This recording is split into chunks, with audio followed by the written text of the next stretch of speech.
తన విజయాన్నికరం చేసిన ఒక కూతురి కథ. బాలనటిగా తెరకెక్కి బహు విధాలుగా తన నటనతో భావాలు పలికించిన ఒక బాలనటి శ్రీదేవి గారి కథ.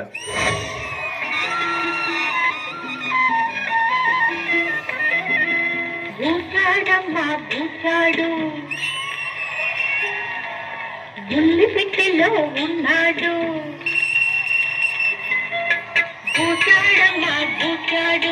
బుల్లిపెట్టెలో ఉన్నాడు, కళ్ళకెప్పుడు కనపడడు, కబురులెన్నో చెబుతాడు. భూచాడమ్మా భూచాడు, బుల్లిపెట్టెలో ఉన్నాడు.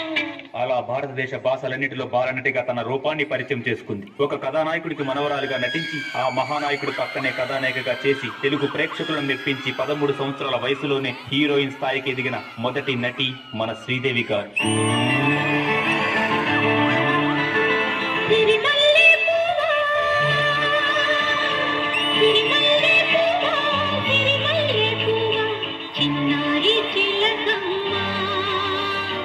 నాడు ఎవరే నా తోడు ఎవరే ఎన్నాళ్ళకొస్తాడే, తెల్లారబోతుంటే నా కల్లోకి వస్తాడే, కళ్ళారా చూడాలంటే నా కళ్ళు మూస్తాడే, ఆ అందగాడు నా ఈడు జోడు